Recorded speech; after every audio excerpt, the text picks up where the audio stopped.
In this section, we will discuss about the next important gland of endocrine system that is named as pancreas.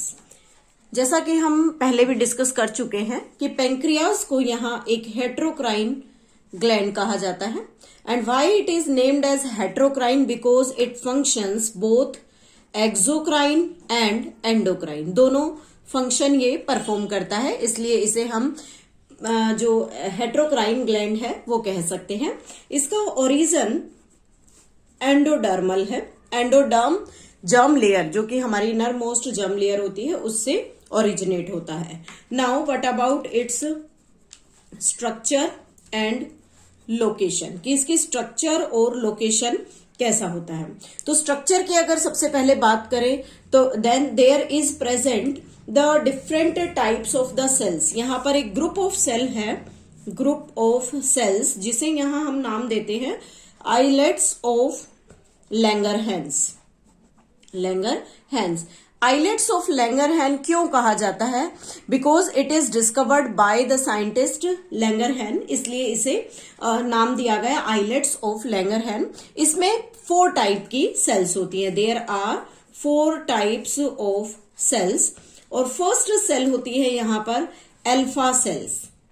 Alpha cells, alpha cells total, ये जो islets हम यहां discuss कर रहे हैं, इसमें total इसका 15% कॉन्स्टिट्यूएंट होता है and its hormone is named as the glucagon.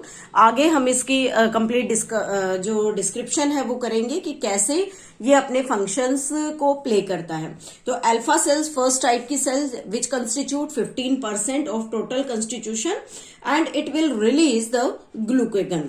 Second type of the cell is named as the beta cells. These beta cells have 65% part and it release insulin hormone. Third type की cells होती हैं यहाँ पर, there is the delta cells. These are delta cells. These delta cells constitute only 5% part and they will release somatostatin, इसे somatostatin release होता है। Fourth type की cells होती हैं pancreatic polypeptide cell. Pancreatic polypeptide cell और इसका constituent 15% है। Then they will release pancreatic polypeptide, ये पैंक्रियाटिक पॉलीपेप्टाइड को रिलीज करती हैं। तो इस तरह से जो आइलेट्स ऑफ लैंगरहैन है उसमें टोटल 4 डिफरेंट टाइप्स की सेल्स होती हैं। Alpha cell which release glucagon, beta cell which release insulin, delta cell release somatostatin and the pancreatic polypeptide cell which release pancreatic polypeptide. Now अब बात करते हैं different hormones के बारे में। तो सबसे पहले यहां हम डिस्कस करेंगे हार्मोन्स, और हार्मोन्स में फर्स्ट ले रहे हैं ग्लूकेगन। ग्लूकेगन का मेन वर्क क्या होता है कि ये लिवर को स्टिमुलेट करता है टू कन्वर्ट ग्लाइकोजन, जो लिवर में ग्लाइकोजन स्टोर है उसे ग्लूकोज में कन्वर्ट कर दिया जाए, glycogen to glucose. It means हम इसे एंटी इंसुलिन हार्मोन कह सकते हैं। It is anti insulin hormone, means जो इंसुलिन के बिल्कुल अपोजिट वर्क करता है। इसका जो टारगेट है, there is the target cell liver and the adipose tissue. जहां भी ग्लाइकोजन लिवर में और एडिपोज टिश्यू में जहां पर भी डिपॉजिट होगा वहां इसका एक्शन होगा और ये उसे स्टिमुलेट करेगा कि जो ग्लाइकोजन है वो ब्रेक हो और फिर से ग्लूकोज रिलीज हो। Second hormone is insulin. Second hormone है इंसुलिन। इंसुलिन एंटागोनिस्ट है, it is antagonist to glucagon. Glucagon का एंटागोनिस्ट है, मीन्स जैसे अभी हमने बात की anti insulin, that is the glucagon, and antagonist to glucagon is the insulin. क्योंकि इंसुलिन का काम होता है एक्सेस ग्लूकोज को ग्लाइकोजन में कन्वर्ट करना। जितना ज्यादा हमारी ब्लड के अंदर एक्सेस में ग्लूकोज हो जाता है, उस ग्लूकोज को इंसुलिन ग्लाइकोजन में कन्वर्ट कर देता है और फिर ये ग्लाइकोजन जाकर लिवर में या मसल्स में स्टोर हो जाएगा। तो इस तरह से इंसुलिन हार्मोन वर्क करता है। Now what about other functions of the insulin? It promote protein synthesis. ये प्रोटीन सिंथेसिस को प्रमोट करता है, इनिशिएट करेगा।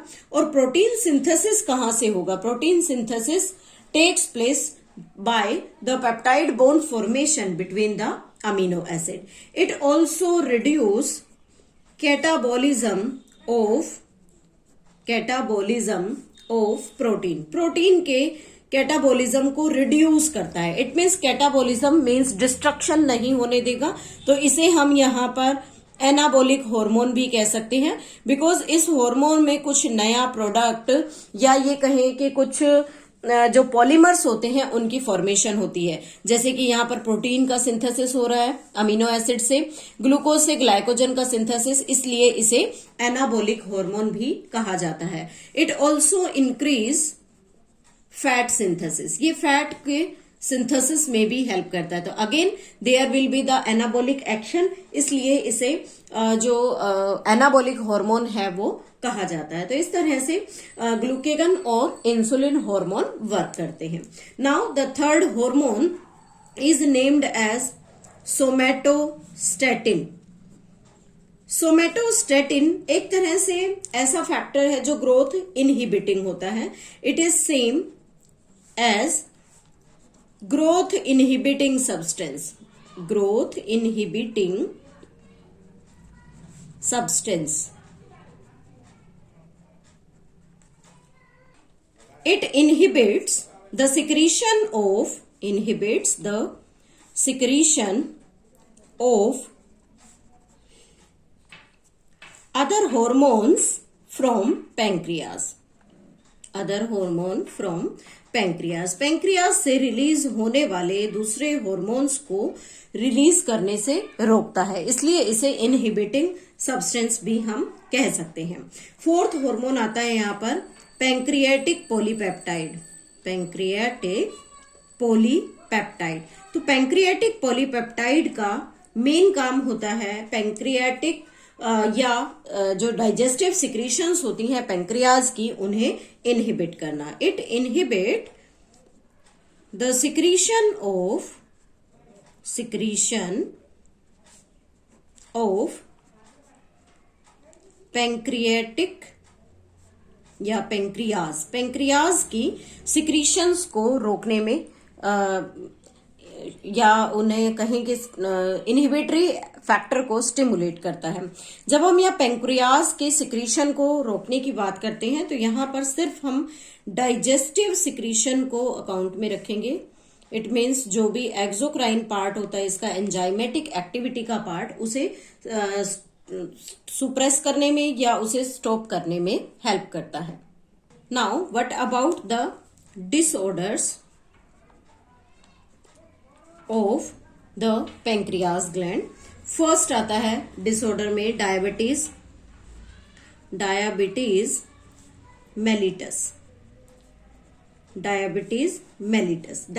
Mellitus is also named as hyperglycemia. It means जब ब्लड के अंदर शुगर का लेवल एक्सेस हो जाता है, sugar level excess in blood में एक्सेस शुगर लेवल है। और यहाँ पर हम डायबिटीज को दो अलग अलग नाम से रिकॉग्नाइज करते हैं। First is named as IDDM। It is insulin dependent diabetes mellitus।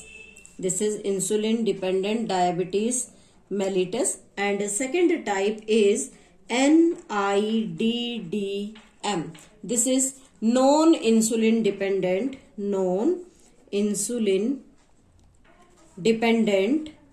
diabetes mellitus। इस तरह से दो अलग अलग टाइप के डायबिटीज को हमने यहाँ रिकॉग्नाइज किया।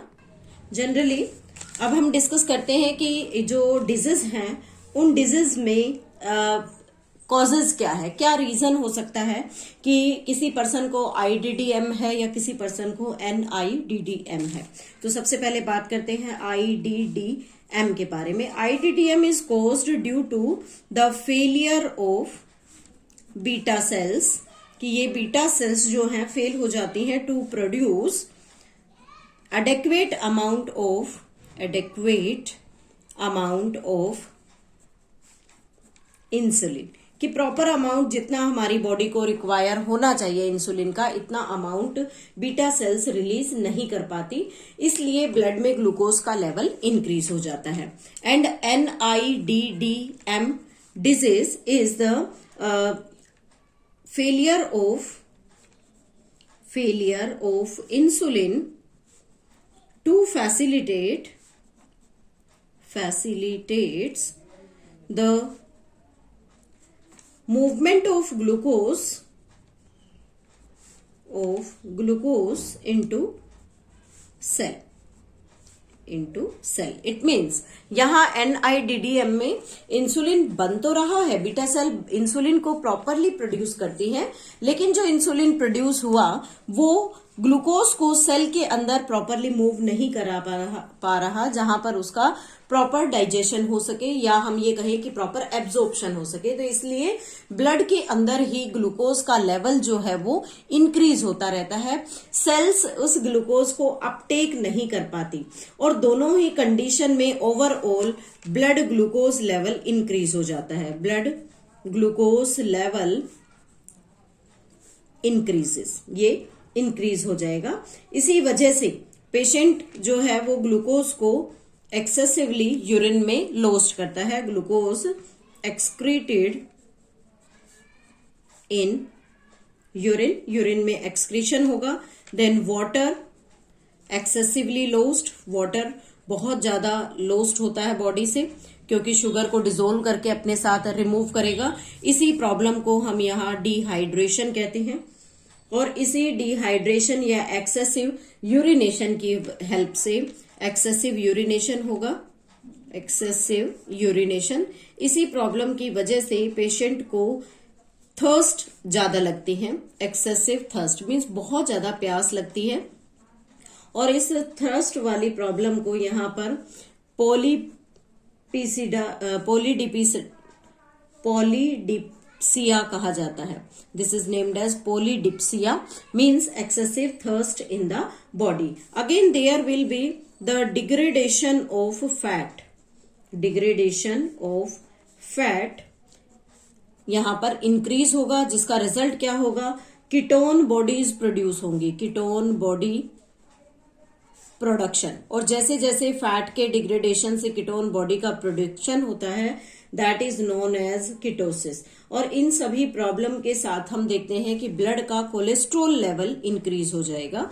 There will be the blood cholesterol level will increase in the body के ब्लड जो कोलेस्ट्रॉल लेवल है वो राइज कर जाता है। अगर हम इसी प्रॉब्लम को और बड़े लेवल पर ऑब्जर्व कर पा रहे हैं पेशेंट में, देन हीलिंग प्रॉब्लम, जब पेशेंट को वूंड बन जाता है तो हीलिंग पावर जो है वो इम्पेयर हो जाती है। उस पर्सन के जो जख्म होते हैं, जो वूंड्स होते हैं, वो प्रॉपरली रिकवर नहीं हो पाते। तो ऐसी कंडीशन में हम पेशेंट को क्या ट्रीटमेंट देते हैं, ट्रीटमेंट में बेसिकली सिर्फ एक इंसुलिन इंजेक्शन दिया जाता है। Treatment bye injecting insulin body के अंदर इंजेक्ट करते हैं, जिससे पेशेंट को रिलीफ मिलता है, क्योंकि धीरे धीरे उसका ब्लड ग्लूकोज लेवल जो है वो रिड्यूस हो जाएगा। So this is all about the diabetes mellitus problem.